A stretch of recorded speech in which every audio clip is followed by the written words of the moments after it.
Hello commerce के मेरे होनहार छात्रों, क्या हाल चाल।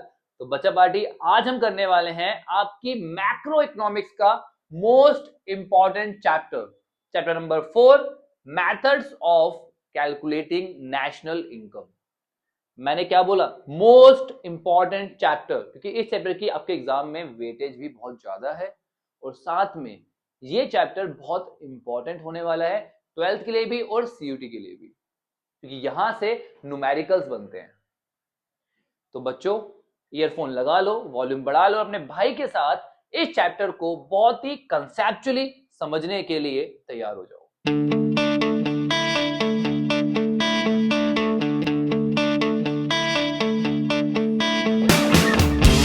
Methods of calculating national income करने से पहले एक बार फटाफट से रिवाइज कर लेते हैं कि हमने नेशनल इनकम में क्या पढ़ा था। चैप्टर नंबर 3 जो हमने कंप्लीट किया है, वहां पे हमने हर चीज डिटेल में पढ़ी थी। तो वहां पे हमने नेशनल इनकम पढ़ा था कि नेशनल इनकम क्या होता है। वो इनकम जो हमारे कंट्री के रेजिडेंट ने कमाई है, कंट्री के अंदर से, within territory of our country,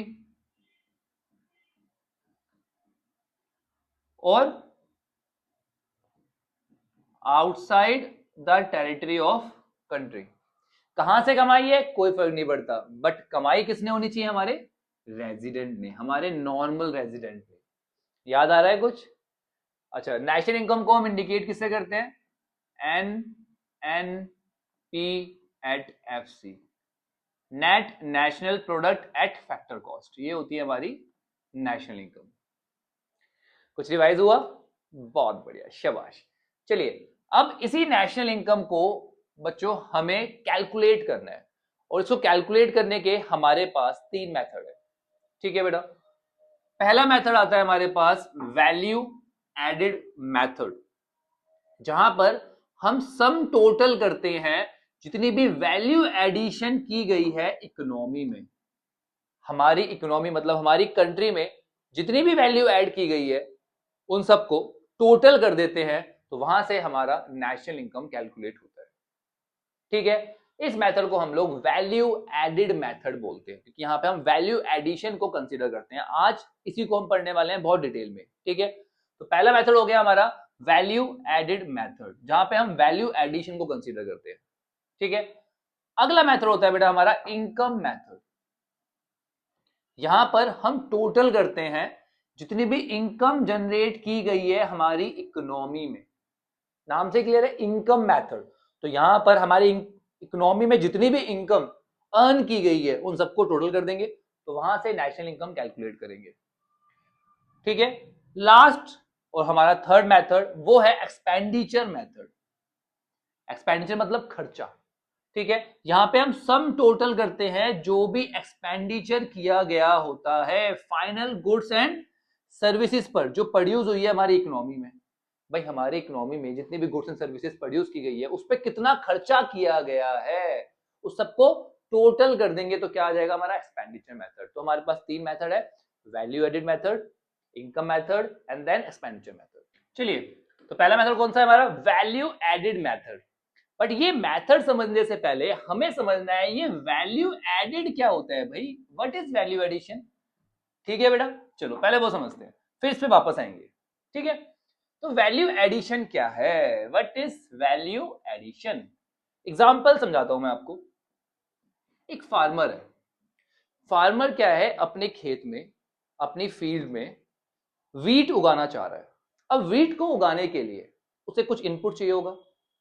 क्या इनपुट चाहिए होगा? बीज चाहिए होंगे, फर्टिलाइजर, मैन्योर, पेस्टिसाइड और भी बहुत सारी चीजें, जिसकी मदद से जो फार्मर है वो फसल उगाएगा, मेहनत करेगा। ठीक है, देखिए यार, फार्मर को हमेशा अप्रिशिएट करना चाहिए, क्योंकि उनकी वजह से हमारे प्लेट्स में खाना आ पाता है। ठीक है, तो बहुत मेहनत का काम कर रहे हैं फार्मर। अब फार्मर ने क्या किया, इन सभी इनपुट का इस्तेमाल कर कर, ठीक है, मान लो ये सब इनपुट उनको 200 रुपए के पड़े। कितने रुपए के पड़े? लेट अस अज्यूम 200 रुपीज में उसने सब कुछ खरीदा। ठीक है, अब 200 रुपए के इनपुट को उसने अपनी मेहनत से जी जान लगाकर पूरी की पूरी फसल में कन्वर्ट कर दिया, है ना। वीट उगाए उसने, ठीक है ना। अब वीट जो उगाए वो उसने मार्केट में बेच दिए एक फ्लोर मिल वाले को 600 रुपए में, ठीक है। आटा चक्की वाले को उसने 600 रुपए में बेच दिया, ठीक है। यहां पर ये जो 200 रुपए के इनपुट उसने यूज किए थे वो क्या था, हमारा इंटरमीडिएट कंजप्शन। इंटरमीडिएट गुड्स है ना, ये चीजों को बनाने के लिए इस्तेमाल हो रहे हैं और उस पर जो खर्चा करते हैं उसे क्या बोलते हैं, इंटरमीडिएट कंजप्शन, ठीक है। अब फार्मर ने इनपुट का यूज कर कर जो वीट प्रोड्यूस किए, जो गेहूं उगाए हैं, ठीक है, अपनी मेहनत कर कर जी जान लगाकर, वो कितने के हैं, 600 रुपए के। तो फार्मर ने 200 रुपए की चीज को 600 में कन्वर्ट कर दिया अपनी मेहनत से। तो यहां पर उसने कितनी वैल्यू ऐड करी, उसने ऐड करी 400 रुपए की वैल्यू। आई बात समझ में। इसको बोलते हैं वैल्यू एडिशन, कि भैया 200 रुपए की चीज को फार्मर ने अपनी मेहनत से, ठीक है, 600 रुपए का बना दिया। तो यहां पर वैल्यू एडिशन हो गया कितना, 400 रुपीज का। आई बात समझ में। तो ये वैल्यू एडिड है। और आगे बढ़ते हैं। अब फार्मर ने किसको बेचा था, आटा चक्की वाले को, फ्लोर मिल वाले को। अब उसने क्या करा, वीट को पीस कर छोटे छोटे पैकेट्स में पैक कर कर आगे सेल कर दिया। मान लो आगे बेकरी वाले को सेल कर दिया, ठीक है। तो आटा चक्की वाले को जो वीट मिले वो कितने के मिले, 600 रुपए के। तो ये क्या है उसके लिए, इंटरमीडिएट कंजप्शन, ठीक है। क्योंकि इसका इस्तेमाल कर कर वो फाइनल गुड्स बनाएगा। क्या बनाएगा, आटा जो उसने पीसा है उसको वो पैकेट्स में पैक करके आगे बेचेगा, ठीक है। तो आगे कितने का बेचा उसने पैकेट्स में पैक करके, 800 रुपए का। तो 600 रुपए की चीज को उसने कितने का बना दिया, 800 का। तो यहां पे उसने कितनी वैल्यू ऐड करी, 200 रुपए की। आ रही बात समझ में। सिमिलरली जो फ्लोर मिल वाले ने बेचा था किसको, बेकर को। अब बेकर क्या करेगा, बेकर को कितने का बेचा था, 800 रुपए का। अब बेकर उस पिसे हुए आटे का इस्तेमाल करेगा और उससे क्या बनाएगा, बिस्किट्स बनाएगा। बिस्किट बना रहा है, ठीक है। अब बिस्किट बनाकर वो आगे सेल कर देगा किसको, शॉपकीपर को। शॉपकीपर को बेच देगा कितने का, मान लो 1000 रुपए का। तो यहां पर उसने कितनी वैल्यू ऐड करी, 200 रुपए। 800 रुपए का तो भैया उसने आटा लिया था, अब आटे को उसने अपनी मेहनत करी, बिस्किट्स बनाया, उसको पैक किया और आगे सेल कर दिया। तो यहां पर भी इसने कितनी वैल्यू ऐड करी, 200 रुपए की। अब शॉपकीपर को कितने का पड़ा, 1000 रुपए का, पर बिस्किट के पैकेट्स आ गए। अब शॉपकीपर जो है वो डायरेक्टली कंज्यूमर को भेज देगा, ठीक है ना। अब कंज्यूमर जो है वो खरीदेगा, उस चीज को कंज्यूम कर लेगा। आई बात समझ में। तो शॉपकीपर ने कितने पैसे ऐड करे, 200 रुपए। तो ये इसने कितनी वैल्यू ऐड करी, 200 रुपीज। तो इस तरीके से हमारा पूरा जो है वो सर्कल चलता रहेगा। समझ में आया वैल्यू एडिशन क्या होता है। अगर मैं बात करूं फॉर्मूले की वैल्यू एडिशन की, तो क्या होता है formula, value of output minus intermediate consumption.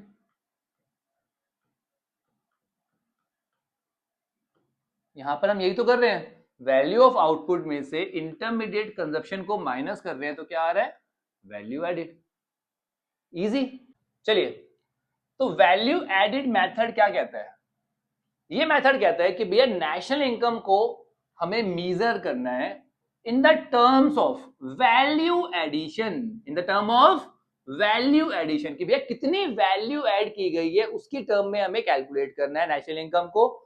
अब वैल्यू एडिशन किसने करी है, बाय ईच प्रोड्यूसिंग एंटरप्राइज। जितनी भी प्रोड्यूसिंग एंटरप्राइज, जितने भी प्रोड्यूसर्स हैं हमारे पास हमारी टेरिटरी के अंदर, वो भी एक अकाउंटिंग पीरियड के अंदर अंदर, कि भैया एक साल, एक अकाउंटिंग पीरियड जो है हमारा, उस पीरियड में हमारी कंट्री के अंदर जितने भी प्रोड्यूसिंग एंटरप्राइज है, जितने भी फर्म है, उन सब ने कितना वैल्यू एडिशन किया है उसको टोटल कर दो, तो क्या आ जाएगा, नेशनल इनकम। इजी, बहुत बढ़िया। जो मैं बिल्कुल स्टेप बाय स्टेप आपको फॉर्मूला ड्राइव करके दिखा दूं। वैल्यू एडिड किसके बराबर था बेटा, value added, value of output minus intermediate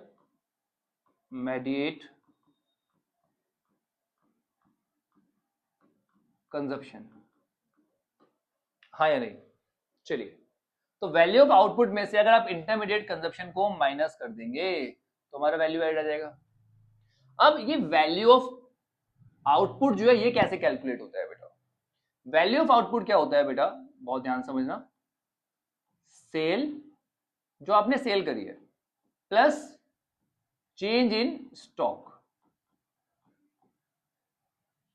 जो भी आपने सेल करी है उसमें आप चेंज इन स्टॉक को ऐड कर दो तो आपका वैल्यू ऑफ आउटपुट आ जाएगा। इजी। चलिए, अब ये चेंज इन स्टॉक क्या होता है कि भैया स्टॉक में कितना चेंज आया, ये कैसे कैलकुलेट होगा? Closing stock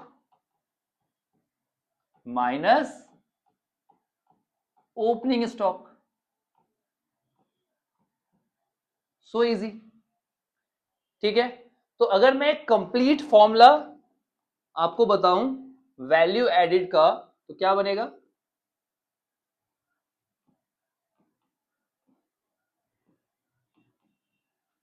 cell plus closing stock minus opening stock minus intermediate consumption, ये हमारा वैल्यू एडिड का फॉर्मूला कंप्लीट ड्राइव हो गया। आपको हमेशा बस यही फॉर्मूला लगाना है। जितनी भी प्रोड्यूसिंग यूनिट्स है उन सब का वैल्यू एडिड जब हम ऐड करेंगे तो उससे आएगा हमारे पास G D P at M P. तो दिमाग में सेट कर लो, वैल्यू एडिड मेथड से निकलता है G D P at M P. क्या निकलता है? G D P at M P. एक बार दोबारा से, अगर मुझे वैल्यू एडिड निकालना है तो मैं क्या करूंगा? सेल में क्लोजिंग स्टॉक ऐड करूंगा, ओपनिंग स्टॉक माइनस करूंगा और इंटरमीडिएट कंजप्शन को भी माइनस कर दूंगा, तो वहां से मेरा वैल्यू ऐड आएगा।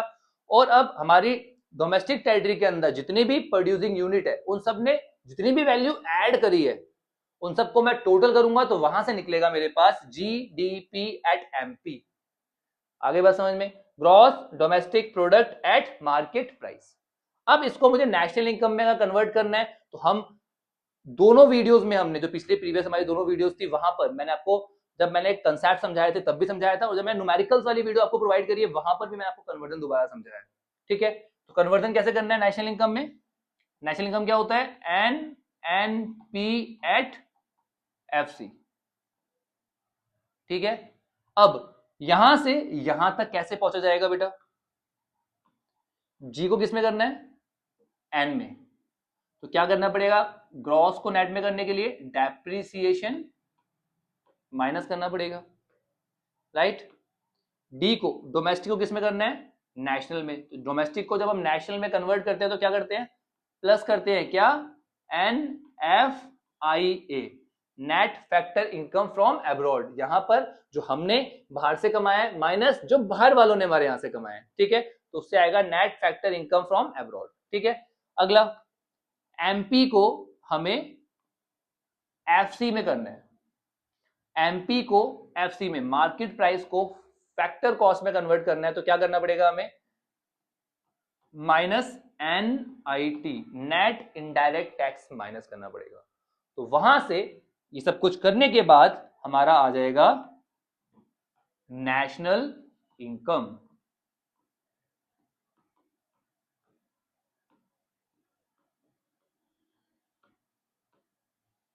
सो इजी, सो सिंपल। अब आता है most important question, that is question regarding value addition method.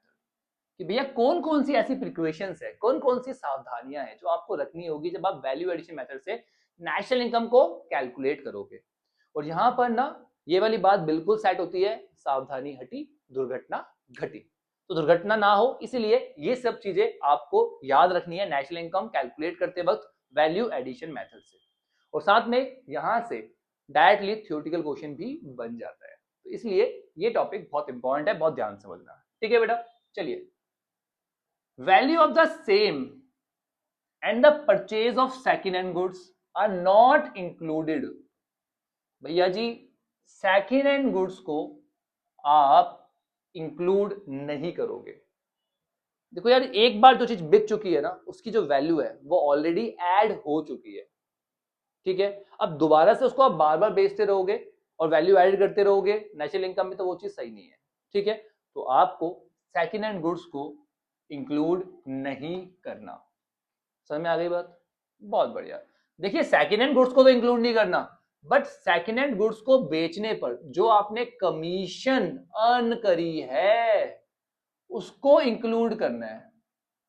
देखो यार, कुछ चीजों को बेचने के लिए हमें क्या एजेंट्स का सहारा लेना पड़ता है और वो कुछ कमीशन हमसे चार्ज करते हैं। तो जो कमीशन एजेंट ने अर्न करी है सेकेंड हैंड गुड्स को बेचने या खरीदने के लिए, ठीक है, उसको हम इंक्लूड करेंगे नेशनल इनकम में। समझ में आ गई बात? सेकेंड हैंड गुड्स को इंक्लूड नहीं करना, बट उनको खरीदने या बेचने के लिए जो कमीशन दी गई है उसे इंक्लूड किया जाएगा। समझ में आ गई बात?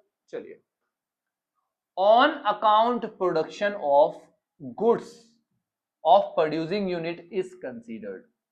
भाई अपने कंजप्शन के लिए अगर कुछ सामान बनाया गया है तो उसे इंक्लूड किया जाएगा।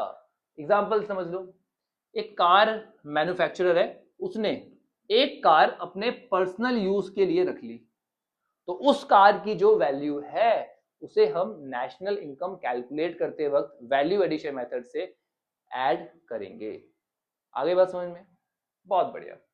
Input value of the production of self consumption considered wheat consumed by farming family. भाई कुछ आपने बनाया है सेल्फ कंजप्शन के लिए। अब जो वीट थे, अब वीट का प्रोडक्शन कर रहा है फार्मर ने, ठीक है, कुछ वीट उसने अपने कंजप्शन के लिए रख ली है, तो क्या मैं उसको नेशनल इनकम में कैलकुलेट नहीं करूंगा? बिल्कुल करूंगा जी। आई बात समझ में? तो सेल्फ कंजप्शन के लिए जो भी गुड्स प्रोड्यूस हो रहे हैं, ठीक है, उन सबको इंक्लूड किया जाएगा। बहुत बढ़िया। वैल्यू ऑफ इंटरमीडिएट गुड्स, ये तो हम पहले भी देख के आए हैं। जब हमने इंटरमीडिएट गुड्स और फाइनल गुड्स में डिफरेंस समझा था, तो वहां पे हमने देखा था कि इंटरमीडिएट गुड्स को नेशनल इनकम में कैलकुलेट नहीं किया जाता, फाइनल गुड्स को किया जाता है। क्यों? क्योंकि इंटरमीडिएट गुड्स की वैल्यू फाइनल गुड्स में ऑलरेडी ऐड है। तो 600 रुपए के वीट फार्मर ने आगे फ्लोर मिल वाले को बेचा था, उसके अंदर 200 रुपए की वैल्यू ऑलरेडी इंक्लूड है। अगर मैं 2 बार इंक्लूड कर दूंगा तो क्या होगा? डबल काउंटिंग हो जाएगा। अरे बात समझ में? तो केवल फाइनल गुड्स को इंक्लूड किया जाता है, इंटरमीडिएट गुड्स की वैल्यू को नेशनल इनकम में इंक्लूड नहीं किया जाता। बहुत बढ़िया। इंपोर्टेड रेंट, इंपोर्टेड रेंट, जिस जगह पर मालिक रह रहा है उस जगह का कुछ ना कुछ रेंट होता, अगर मालिक ने वो जगह किसी को किराए पे दे दी होती। भाई जिस जगह पे आप रह रहे हो, ठीक है, अगर आप नहीं रहते अज्यूम, तो कुछ ना कुछ रेंट तो मिलता आपको, क्योंकि आप उस जगह को क्या करते? किराए पे देते। मतलब उस जगह की कुछ ना कुछ अपॉर्चुनिटी कॉस्ट है, उस अपॉर्चुनिटी कॉस्ट को आप नेशनल इनकम में इंक्लूड करोगे। आई बात समझ में? Service for self consumption is not considered. भाई जो सर्विस है सेल्फ कंजप्शन के लिए, उसको आप इंक्लूड नहीं करोगे, और इसकी भी ना रीजन है इंक्लूड ना करने का। देखो यार, गुड्स को तो हमने इंक्लूड कर लिया और सर्विस को इंक्लूड नहीं कर रहे। क्यों नहीं कर रहे? क्योंकि सर्विस की मार्केट वैल्यू आप कैसे कैलकुलेट करोगे? हाउस वाइफ घर पे कितना काम कर रही है, ठीक है ना, कितनी सारी सर्विस प्रोवाइड करती है, पूरी फैमिली का ध्यान रखती है, हाँ, बहुत सारे काम करती है। अब उसकी right value, market value calculate कर पाना बहुत मुश्किल है। इसीलिए वो सर्विसेज जो सेल्फ कंजप्शन के लिए उसको हम इंक्लूड नहीं करेंगे। इजी? बहुत बढ़िया, शाबाश। चलिए अब आता है हमारे पास प्रॉब्लम ऑफ डबल काउंटिंग। ये डबल काउंटिंग की प्रॉब्लम अराइज क्यों होती है, वो समझने से पहले ये समझो कि डबल काउंटिंग कैसे हो रही है। मैंने आपको क्या बताया? फाइनल गुड्स को तो नेशनल इनकम में इंक्लूड करना है, इंटरमीडिएट गुड्स की वैल्यू को इंक्लूड नहीं करना। क्यों नहीं करना? क्योंकि ये जो इंटरमीडिएट गुड्स है ना बेटा, ये ऑलरेडी इनकी जो वैल्यू होती है वो फाइनल गुड्स में इंक्लूड होती है। जैसे हमने, जो फार्मर था हमारा, उसने 200 रुपए के इनपुट का इस्तेमाल किया था, उसका इस्तेमाल करके उसने वीट प्रोड्यूस किया था कितने का? 600 रुपए का। इस 600 में ये 200 ऑलरेडी इंक्लूड है, तो अगर मैं इसको 2 बार कैलकुलेट कर लूंगा तो डबल काउंटिंग हो जाएगी और हमारी नेशनल इनकम गलत कैलकुलेट होगी। ठीक है, समझ में आ गया डबल काउंटिंग क्या है। अब ये अराइज क्यों होती है प्रॉब्लम, जब हम आइडेंटिफाई नहीं कर पाते, डिस्टिंग्विश नहीं कर पाते कि फाइनल गुड्स कौन सा है और इंटरमीडिएट गुड्स कौन सा है, तो भैया कभी कभी पहचानना बहुत मुश्किल हो जाता है, तो उस केस में हम लोग डबल काउंटिंग कर जाते हैं। तो भैया इसका सॉल्यूशन क्या है, समझो। इसके हमारे पास दो सॉल्यूशन है, दो तरीके से हम इसको अवॉइड कर सकते हैं, डबल काउंटिंग को अवॉइड कर सकते हैं। पहला मेथड फाइनल आउटपुट मेथड, कि भैया जीडीपी के एस्टिमेशन के लिए सीधा जो आपके फाइनल गुड्स एंड सर्विसेज है ना, उसकी वैल्यू को ऐड करो, जो कंज्यूमर यूज कर रहा है सीधा उसकी वैल्यू ऐड करो, बीच वाले सबको छोड़ दो। आई बात समझ में, तो इस तरीके से डबल काउंटिंग की प्रॉब्लम नहीं आएगी। दूसरा मेथड वैल्यू एडेड मेथड, जो हम अभी सीख रहे हैं, ठीक है। जितना भी वैल्यू ऐड किया गया है सभी प्रोड्यूसिंग यूनिट द्वारा हमारी डोमेस्टिक टेरिटरी के अंदर एक साल के अंदर, उन सबको ऐड कर दो तो वहां से आ जाएगा आपका जीडीपी।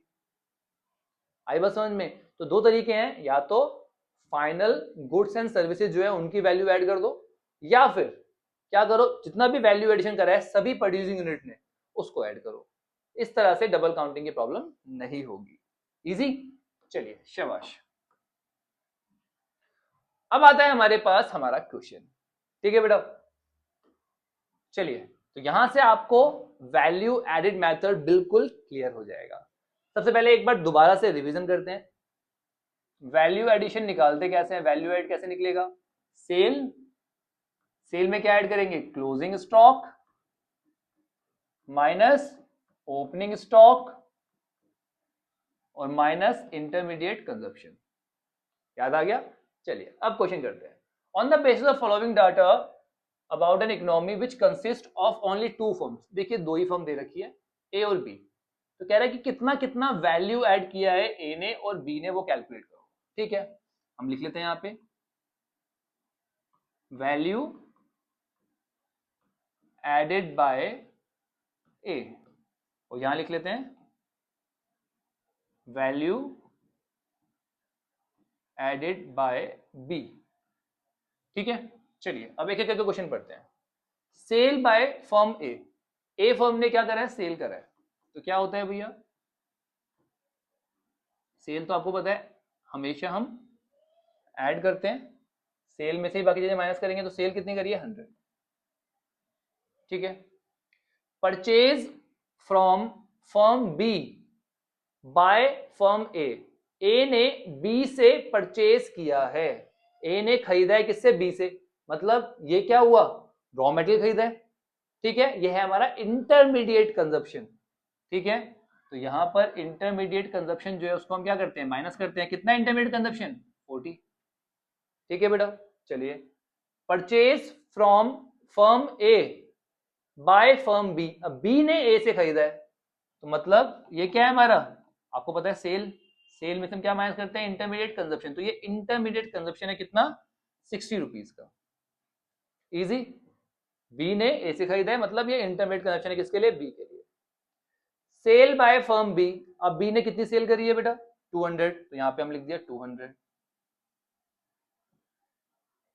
ठीक है जी, बहुत बढ़िया।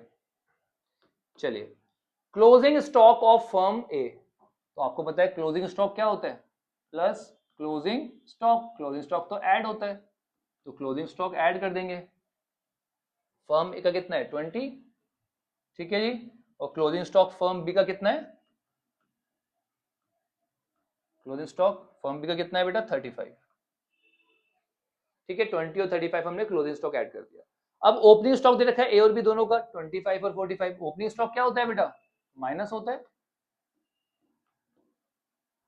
ठीक है, इसका कितना है, ओपनिंग स्टॉक 25 और बी का कितना है, 45। ठीक है, clear, sale minus intermediate consumption plus closing stock minus opening stock, that's it, दोनों में हमने यही करा है। चलिए बहुत बढ़िया, कैलकुलेट कर देते हैं, तो वैल्यू एडिशन पता लग जाएगा हमें, 100 में 60, 60 80, 80 80 में से 55, 25 माइनस किया 55। ठीक है, 200 60 140 140 और 130। ठीक है जी। तो वैल्यू एडिशन बाय ए और वैल्यू एडिशन बाय बी दोनों आ गया हमारे पास, इजी। चलिए अब तो पहला पार्ट तो हो गया। अब कह रहा है gross value added, gross domestic production at, मतलब जीडीपी एट एफसी कैलकुलेट करो, जीडीपी एट एफसी। ठीक है, आपको मैंने क्या बताया था कि भैया जितना भी वैल्यू एडिशन किया है सारी फर्म ने, उन सबको ऐड कर दो। हमारे पास केवल दो ही फर्म है, तो दोनों फर्म का वैल्यू एडिशन हम क्या करते हैं, ऐड कर देते हैं। ठीक है, तो वहां से क्या आएगा हमारे पास, G D P at M P. क्या निकलता है हमारे वैल्यू एड मेथड से, जीडीपी एट एमपी। ठीक है, तो जीडीपी एट एमपी आ जाएगा हमारा 55 प्लस 130, कितना आ गया 185। अब इसे कन्वर्ट करना है किसमें, G D P at F C.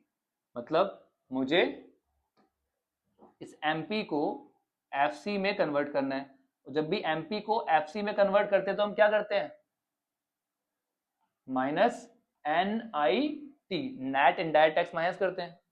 ठीक है, चलो करते हैं। तो क्या करेंगे, जीडीपी एट एमपी में से एनआईटी माइनस कर देंगे। जीडीपी एमपी कितना है 185, एनआईटी चेक करो, एनआईटी दे रखा है indirect tax paid by both the firm 30 rupees, 30 है। ठीक है जी, दे रखा है हमें, कितना आ गया 155। ये आ गया हमारा GDP at FC.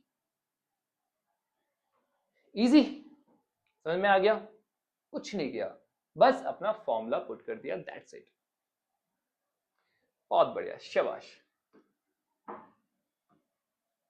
So that's it, that's it our video. हमने बहुत ही शानदार तरीके से अपने वैल्यू एडिशन मेथड को कंप्लीट कर लिया है। फिर भी कोई दुख दर्द पीड़ा रह गई हो इस टॉपिक से रिलेटेड तो कमेंट सेक्शन खुला हुआ है, अपना डाउट बताओ, आपका भाई आपके डाउट को क्लियर कर देगा। टेंशन नहीं लेनी, करना क्या है, डेली बेस पे 5 से 6 बजे के बीच में अपने भाई के साथ जुड़ जाना है और डेली बेस पे मेहनत करनी है और बोर्ड में फोड़ देना है। ठीक है, एक काम और करना है, क्या काम करना है, आपको अपने भाई का सपोर्ट करना है। अगर चैनल को अभी तक भी सब्सक्राइब नहीं किया, सब्सक्राइब करना है। अगर तक वीडियो को लाइक नहीं किया तो लाइक करना है, और साथ में इस वीडियो को हर उस बच्चे तक शेयर करना है जिसको नेशनल इनकम में प्रॉब्लम आ रही है। उसे बताओ, देख चीजों को सिंपल रखेगा तो वो सिंपल रहेगी, कॉम्प्लेक्स करेगा तो वो कॉम्प्लेक्स हो जाएगी। और सिंपली चीजों को समझना है तो शर्मा जी कॉमर्स वाले पे आ जा। चलिए बेटा, मिलते हैं नेक्स्ट वीडियो में, तब तक के लिए take care, bye bye, study hard.